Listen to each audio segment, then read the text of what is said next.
맹세에 대하여 오늘 이 제목으로 같이 말씀을 나누겠습니다. 우리가 지금 10계명을 이제 다루고 있는데요. 근데 원래대로 하면 오늘은 이제 4계명을 해야 되는데 하이델베르크 요리문답 제 3계명은 이 맹세만 따로 떼어서 그렇게 한 줄을 더 다룹니다. 우리가 보통 약속을 한다, 또 맹세를 한다, 이런 개념은 사실 지금 우리가 생각하는 것보다 당시 이 하이델베르크 요리문답이 쓰여졌던 16세기에는요 더 크고 더 중요한 문제였습니다. 이제 그 당시에는 이 맹세에 대해서 굉장히 상반된 두 가지 입장이 있었는데요. 하나는 너무 맹세를 남발하는 것과 또 다른 하나는 너무 전혀 맹세를 하지 않는 것이었습니다. 두 가지 맹세에 대한 극단적인 모습들이 있었다는 거지요. 먼저 맹세를 남발한 쪽은 로마 가톨릭입니다. 지금도 그렇지만 당시에도 로마 가톨릭은 여러 그 성인들, 세인트, 성인들의 이름으로 맹세를 하고 또 천사들의 이름으로 맹세를 하기도 합니다. 천사도 피조물이고 이 성인도 피조물인데 그들의 이름으로 맹세를 남발하는 거죠. 이 마태복음 23장에 보면은요, 바리새인들이 그 대표적인 사람들이었습니다. 그들은 제단으로 맹세를 하면 소용이 없고 제단 위에 있는 예물로 맹세를 해야 효력이 있다라고 했습니다. 그래서 예수님은 이들을 가리켜서 소경이라고 하셨어요. 그러니까 금이 크냐, 금을 거룩하게 하는 성전이 크냐라고 말씀하시면서 그 돈에 눈먼 바리새인들을 지적하신 거죠. 이 흐름이 16세기까지 계속 이어져 왔습니다. 사람들에게 들려지고 보여지고 또 사람들을 만족시키는 어떤 의식적인 부분이나 예전적인 부분들은 더 복잡해지고 의복도 점점 더 화려해졌지만 하나님을 향한 그 말의 무게는 사실 점점 더 가벼워진 겁니다. 그래서 이제 오늘 뒤에 그 102문답에 가게 되면 성인이나 그런 다른 피조물들의 이름으로 맹세하는 것은 절대로 정당화가 될 수가 없고 오직 하나님의 이름으로 하는 맹세만 우리가 정당하다고 확정하면서 다시 한번 오늘 이 아침에 우리가 확인하는 것이죠. 이렇게 바리새인들이나 로마 가톨릭은 맹세를 남발하는 부류였다면요, 제세례파들은 맹세를 절대 금지한 자들입니다. 그러니까 유아 세례나 일반 기독교의 세례는 무효이기 때문에 다시 세례를 받으라 해서 제세례파입니다. 지금도 물론 침례교회들도 이 유아 세례를 반대하고 있지만 그들은 유아 세례를 무효라고 주장하지는 않습니다. 이 제세례파가 바로 16세기 그 종교개혁과 함께 시작된 그런 움직임입니다. 이들은 서방교회 전통을 모두 부정하는 급진적이지만 평화적인 개혁주의자들이었습니다. 이 제세례파의 전통에 지금까지 서 있는 것이 아미시 공동체나 메노나이트 공동체 같은 그런 집단들이죠.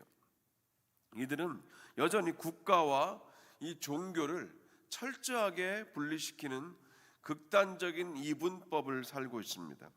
지금 한국 군대에도 사실은 총기 들기를 거부해서 군에 입대하자마자 영창에 들어가는 바로 이제 그들이 제세례파 계열에 서 있는 그런 같은 신앙이라고 볼 수 있죠. 특히 이 제세례파들이 16세기 당시에는요, 지금보다 훨씬 더 큰 위협이었기 때문에 하이델베르크 요리문답 52주 중에 한 주, 이 37주 차에 따로 이 맹세에 대한 부분만 떼어서 다룬 것입니다.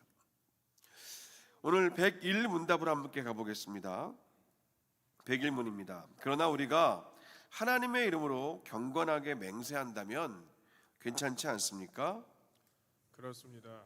하나님의 영광과 이웃의 유익을 위하여 진리와 신뢰를 보존하고 증진시키려는 목적으로 맹세가 필요하거나 정부가 그것을 요구할 때에 그렇습니다.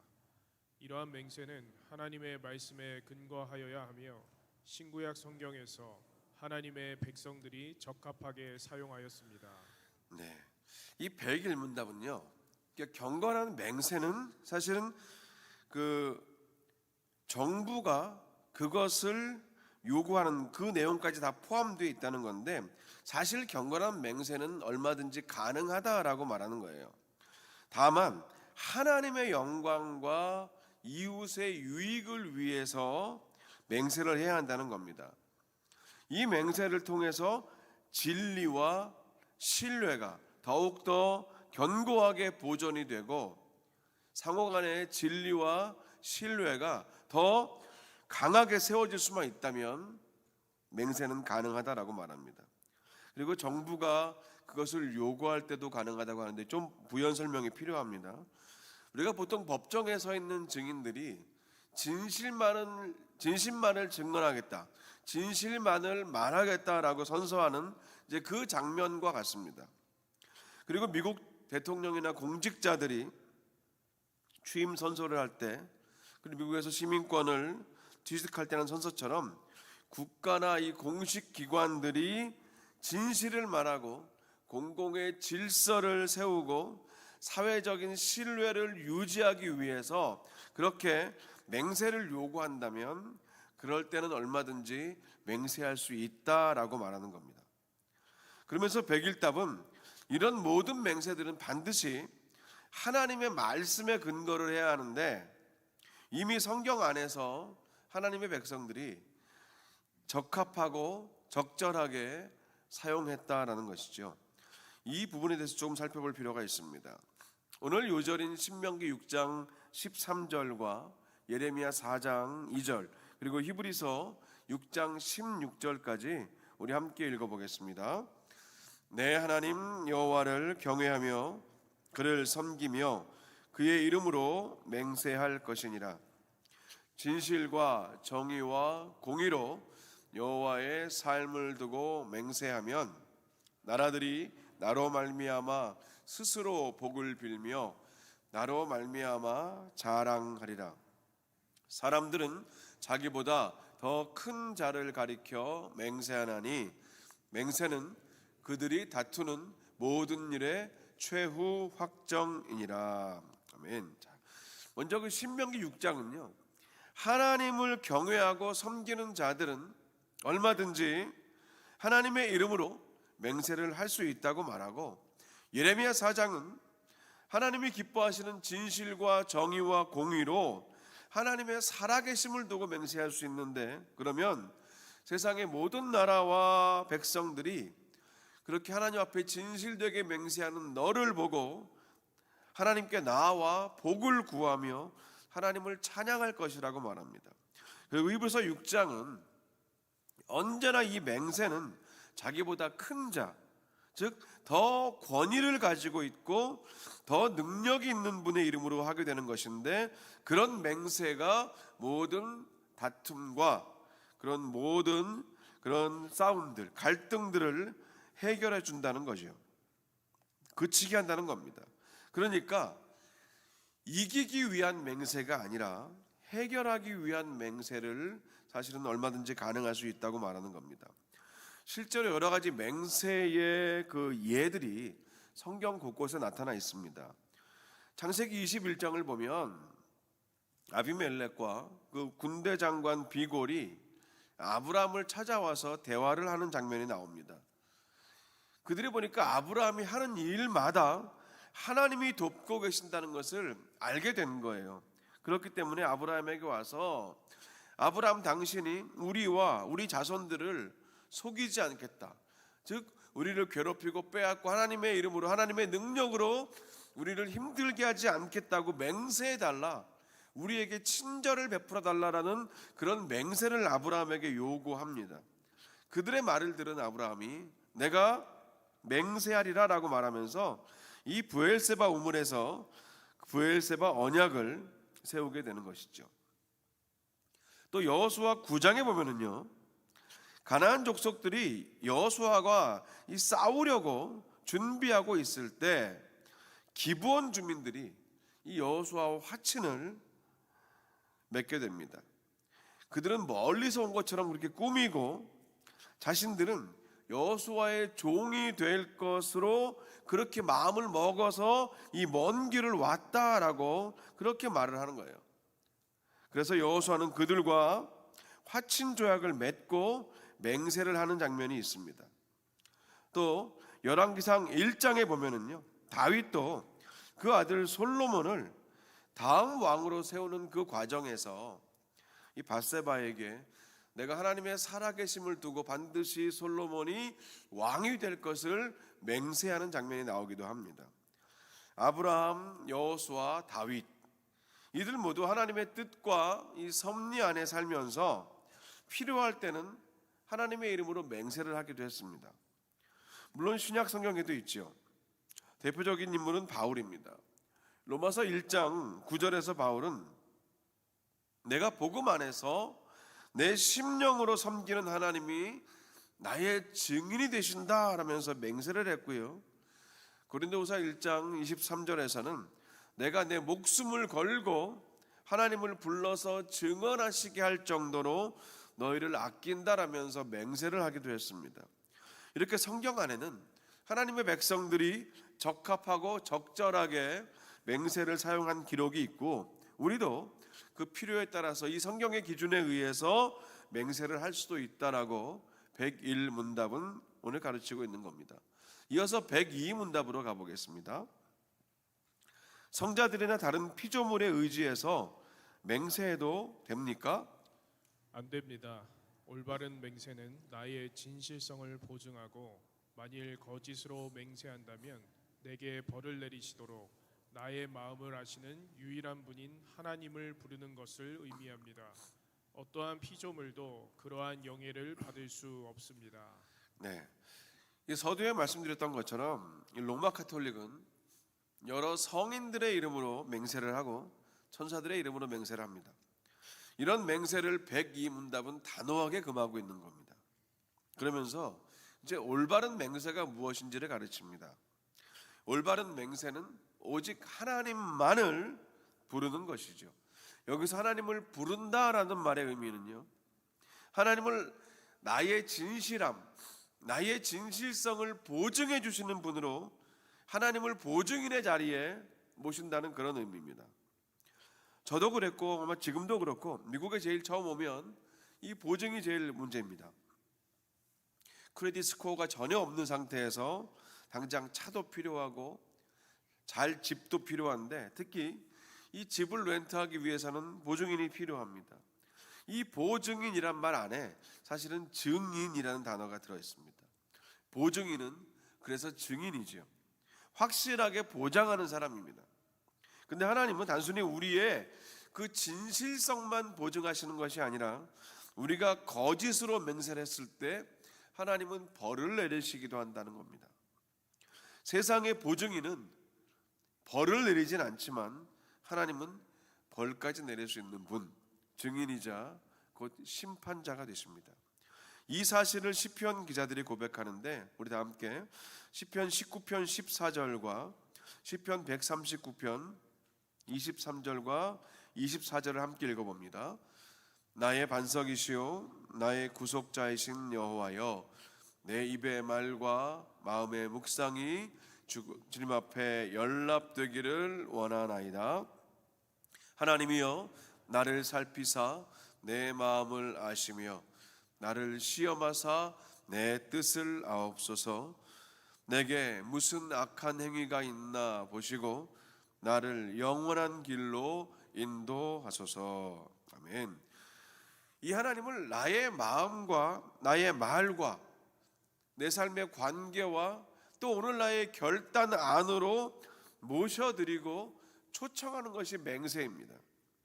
이렇게 할 수 있는 가장 중요한 근거도 이 102 답이 말하는데 그것은 바로 하나님이 나의 마음을 아시는 유일한 분이기 때문이라는 거예요. 이 사실을 로마서 9장과 고린도후서 1장에서 바울은 이렇게 고백을 하고 있습니다. 함께 읽어보겠습니다. 내가 그리스도 안에서 참말을 하고 거짓말을 아니하노라. 나에게 큰 근심이 있는 것과 마음에 그치지 않는 고통이 있는 것을 내 양심이 성령 안에서 나와 더불어 증언하노니 내가 내 목숨을 걸고 하나님을 불러 증언하시게 하노니 내가 다시 고린도에 가지 아니한 것은 너희를 아끼려 함이라. 아멘. 그래서 전 세계의 그리스도인들이 지난 수십 년간 이 찬양을 부르면서 은혜를 받았던 것 같아요. 주님과 같이 내 마음 만지는 분은 없네. 오랜 세월 찾아 난 알았네. 내겐 주밖에 없네. There is none like you라는 찬송이죠. 나보다 나를 더 잘 아시는 하나님께 맹세하는 것, 그것은 얼마든지 가능하다는 겁니다. 나의 정직을 증명하고 이 틀어진 관계를 다스릴 수 있는 하나님의 이름을 의지해서 맹세를 하는 겁니다. 이것을 히브리서 6장 16절은 또 이렇게 말하죠. 함께 읽습니다. 사람들은 자기보다 더 큰 자를 가리켜 맹세하나니 맹세는 그들이 다투는 모든 일의 최후 확정이니라. 아멘. 자, 이제 이 맹세가 신약으로 와서 예수님의 가르침 안에서 훨씬 더 엄격하게 세워져요. 맹세에 대한 예수님의 가르침은 더 엄격합니다. 마태복음 5장 33절부터 37절도 함께 우리가 같이 읽어보겠습니다. 또 옛사람에게 말한 바 헛 맹세를 하지 말고 내 맹세한 것을 주께 지키라 하였다는 것을 너희가 들었으나 나는 너희에게 이르노니 도무지 맹세하지 말지니 하늘로도 하지 말라. 이는 하나님의 보좌임이요 땅으로도 하지 말라. 이는 하나님의 발등상임이요 예루살렘으로도 하지 말라.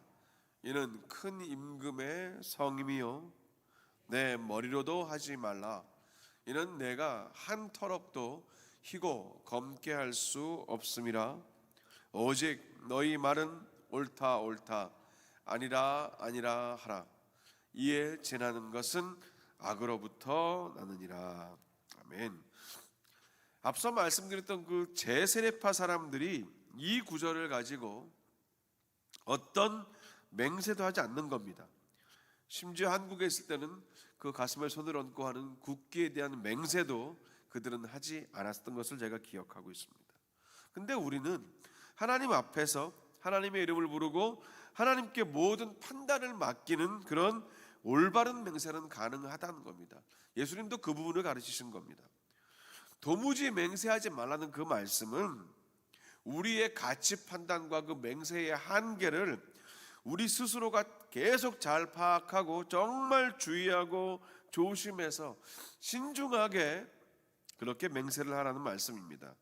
저는 그런 차원에서 우리가 한 두 가지 정도로 간단하게 이 성경적인 맹세의 원리를 정리해 보면 좋을 것 같습니다.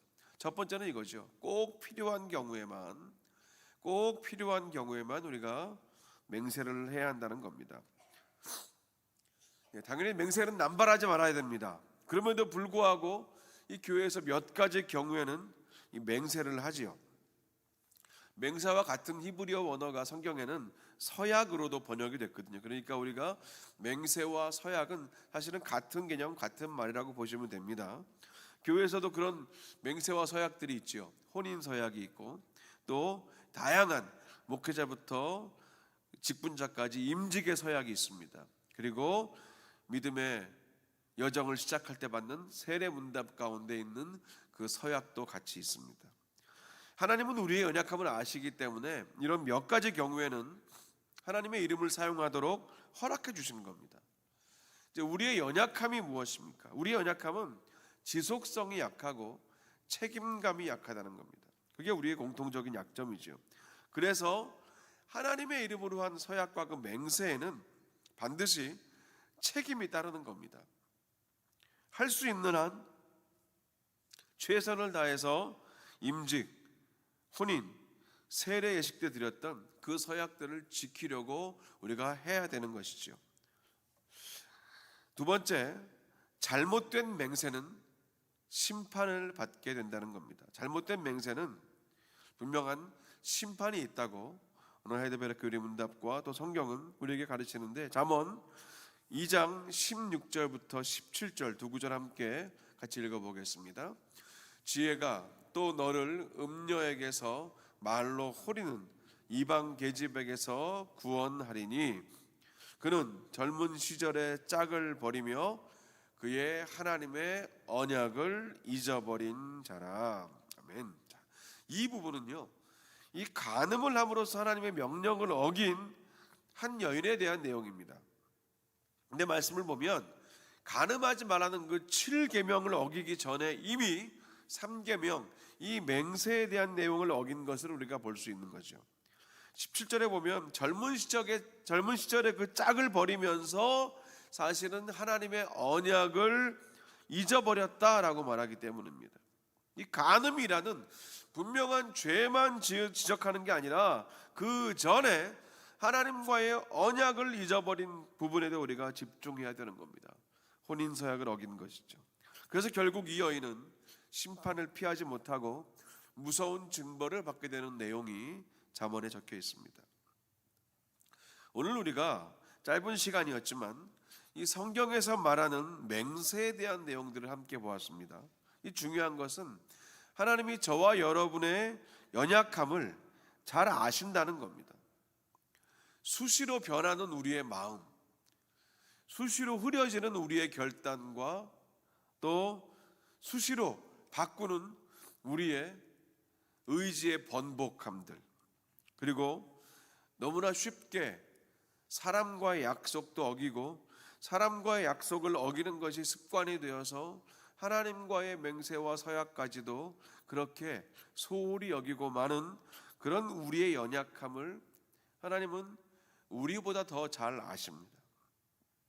그래서 함부로 맹세하지 말라고 말씀하시지만 동시에 우리의 연약함을 아시기 때문에 하나님의 이름을 부르고 하나님의 이름을 사용해서만 맹세할 수 있도록 그 한계 안에서의 허용도 주신 겁니다. 오늘 우리가 말씀을 쭉 받고 또 마치기 전에 여러분 개인적으로 언제가 되었건 하나님과 맹세하신 부분, 서약하신 부분이 있으실 겁니다. 하나님의 이름을 부르면서 하나님께 맹세하고 또 서약하신 부분이 있다면 이 시간 오늘은 그것을 좀 기억해 내시면 좋겠어요. 그리고 확인해 보시기 바랍니다. 하나님은 우리가 베푼 아주 작은 선행까지도 다 기억하시는 너무 고마운 분이시지만 동시에 우리가 하나님께 드렸던 그 작은 스치듯 드렸던 그 서약과 맹세도 절대로 잊지 않고 계시는 분이라는 겁니다. 전에 섬겼던 그 광림교회의 고 김선도 목사님 6.25 전쟁 당시 총알이 빗발치는 그 전쟁터 현장 안에서 하나님 살려만 주시면 일평생 주님을 위하여 목회자가 되겠다고 서원과 그 자리에서 그 총알이 빗발치는 전쟁터 안에서 맹세하셨습니다. 그리고 일생 그것을 지키시는 분이었습니다. 이렇게 하나님은요, 우리가 어렵고 힘들 때, 인생의 가장 위기가 처해졌을 때 도무지 내 힘으로는 감당할 수 없는, 아무리 내가 강해도 저 총알들보다 강할 수 없는 그런 나의 한계를 만날 때가 있잖아요. 그때 하나님은 우리에게 맹세와 서약을 할 수 있도록 허락해 주셨다는 거예요. 이게 너무너무 감사하고 중요한 부분입니다. 함부로 맹세하지 않고 함부로 서약하면 안 되지만 그와 동시에 우리의 인생의 가장 끝자락, 가장 구석에서 도무지 아무것도 붙잡을 것 없고 아무도 의지할 사람 없을 그때에 하나님을 향하여 서약하고 맹세할 수 있는 그 은혜, 그 특권을 주셨다는 거예요. 그게 하이델베르크 요리문답 오늘 이 101문과 102문을 통해서 우리에게 말씀하시는 하나님의 음성입니다. 이게 놀라운 특권이고요, 자녀들만이 갖는 권리 아니겠습니까? 옆집 아이가 아무리 아버지 해도 우리 집 아버지는 나가지 않습니다. 뒷집 아이가 아무리 아버지 이름을 크게 불러도 우리 아버지는 나가지 않아요.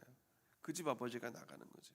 근데 우리는 하나님의 이름, 그 아버지의 이름을 부르며 맹세하고 서약할 수 있는 하늘 아버지, 무소부재하시고 전지전능하시며 모든 것을 아시고 나보다 나를 더 잘 아시며 계획하시는 그 하나님의 이름을 부르며 하나님께 맹세할 수 있다는 것, 이것은 놀라운 특권입니다. 하지만 절대로 조심해서 사용해야 될, 절대로 남용하지 말아야 될 특권이기도 합니다. 오늘 그 부분을 우리가 본 겁니다. 오늘 이 말씀을 오늘 기억하시면서 성경적인 바른 맹세를 통해서 하나님의 기쁨이 되고 또 하나님의 영광이 되는 그런 저와 여러분 되시기를 간절히 축원합니다. 그렇게 바른 맹세를 통하여 하나님의 일하심이, 하나님의 나타나심이 우리의 삶 가운데 얼마든지 여전히 계속될 줄로 믿습니다. 기도하겠습니다. 아버지 하나님, 오늘 하이델베르크 교회 문답 37문답을 우리가 함께 나누며 10계명 3계명 안에 있는 이 맹세에 대한 부분을 조금 더 들여다보며 하나님의 말씀을 통하여 또 하나님의 메시지를 받습니다. 하나님, 오늘도 주신 말씀을 붙들고 지난 우리의 삶 가운데 하나님께 드렸던 맹세와 서약들을 기억해내게 하시고, 그리고 또 앞으로 우리가 살면서 하나님 앞에 드리게 될 바른 맹세와 성경적인 서약들을, 그 바른 기준을, 정확한 이 성경적인 기준을 가지고 살게 하여 주시옵소서. 예수님의 이름으로 기도합니다. 아멘.